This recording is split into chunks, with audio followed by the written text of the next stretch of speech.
이런 식으로 여러분들이 전소유자 가압류가 설정되어 있는 부동산은 매수인한테 인수되는 게 원칙이기 때문에 그 내용을 반드시 확인하고 이 차를 들어가시는 게 좋겠습니다.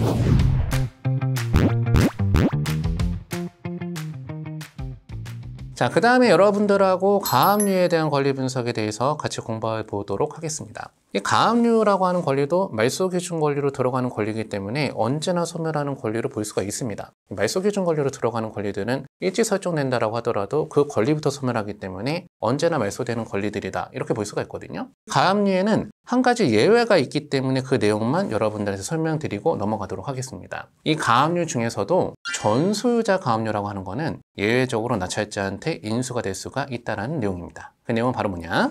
자, 사례 한번 봐보시면 소멸되지 않는 전소유자 가압류의 예, 이렇게 나와 있고요. 첫 번째로 2003년 5월 1일 날 가압류가 가장 먼저 설정됐고요. 그 다음에 2004년 6월 7일 날 해당 부동산 소유권이 이전됐습니다. 해당 2003년 7월 1일 날 이 집에다 전입신고를 했고요. 2004년 1월 3일 날 추가 근저당권을 받았는데 이 근저당권에 대한 이자를 갚지 못해서 2004년 2월 6일 날 임의견매 신청이 들어가 있는 사건이죠. 우리가 일반적으로 권리 분석을 해본다라고 하면은 이 사건에서 말소기준 권리가 되는 건 바로 뭐가 돼야 되겠습니까? 당연히 가압류도 말소기준 권리가 될 수가 있으니까 가장 먼저 설정되어 있는 가압류가 말소기준 권리가 되고 그 이후에 있는 권리가 다 소멸하다 보니까 이 사건은 권리 분석에 문제가 없는 사건이어야 되는데 저 위에 있는 가압류를 갖다가 전소유자 가압류라고 얘기를 하고요. 그런 전소유자 가압류는 낙찰자한테 인수가 되는 게 원칙이다, 이렇게 얘기를 합니다. 과연 그 전소유자 가압류라고 하는 건 바로 뭐냐? 가장 먼저 설정되어 있는 가압류 같은 경우는 소유권이 이전되기 전에 설정된 가압류죠. 그렇기 때문에 현재 소유자한테 설정된 가압류가 아니라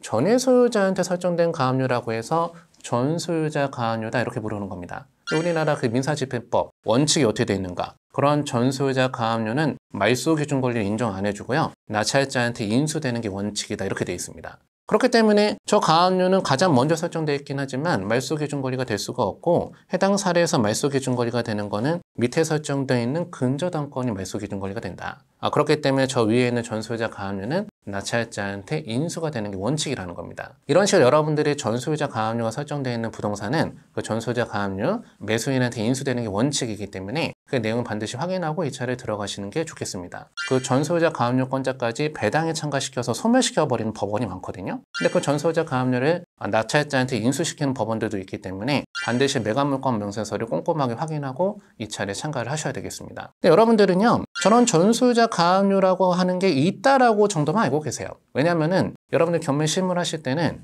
저런 전소유자 가압류를 만날 일이 잘 없거든요. 그런 사례를. 그 이유가 바로 뭐냐면은 저런 전소유자 가압류 사례가 만들어지려고 하면은 소유권 이전되기 전에 가압류가 설정되어 있었는데 그 매매계약 체결하고 그 매매계약 체결할 때 그 매수인이 가압류를 안고 사는 조건으로 매매계약을 체결했다라는 거죠. 전소유자 가압류가 있는 사건들 같은 경우는 그게 실무에서 말이 안 된다라는 거예요. 그 이유가 바로 뭐냐면은 우리가 실무에서 매매계약을 체결할 때는요, 근저당권 설정되어 있잖아요. 그 근저당권을 매수인이 승계받는 조건으로는 매매계약 많이 체결합니다.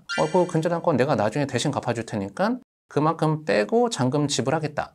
이런 계약을 많이 체결해요. 그런데 가압류가 설정되었을 때 그 가압류 채권을 매수인이 승계받는 조건으로 매매계약 체결 안 한단 말이에요. 그 이유가 바로 뭐냐면은 근저당권 채권은 채권 금액이 확정돼 있죠. 나중에 얼마를 물어줘야 될지 확실해요. 근데 가압류 채권은 아직 금액이 확정된 채권이 아니기 때문에 소송을 해봐야지 그 금액을 알 수가 있다. 확정되지 않은 채권을 갖다가 승계받는 건 좀 부담이 되겠죠. 그러다 보니까 가압류를 승계받는 조건으로 매매계약 체결 안 한단 말입니다.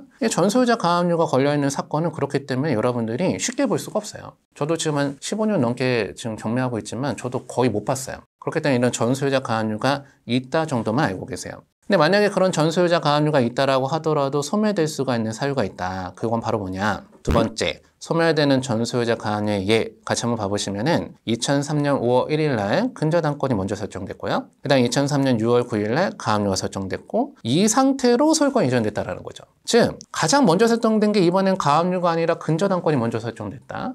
근저당권은 전소유자 근저당 이런 거 없거든요. 이 해당 사건에서 말소기준 권리가 되는 거는 가장 먼저 설정되어 있는 근저당권이 그냥 말소기준 권리입니다. 그 근저당권부터 밑에 있는 그 권리가 전부 다 소멸할 테니 아무리 전소유자 가압류가 있다라고 하더라도 저 가압류 또한 소멸하게 되는 그런 사례가 된다라는 거죠. 사실 두 번째 사례는 더 말이 안 되는 사례죠.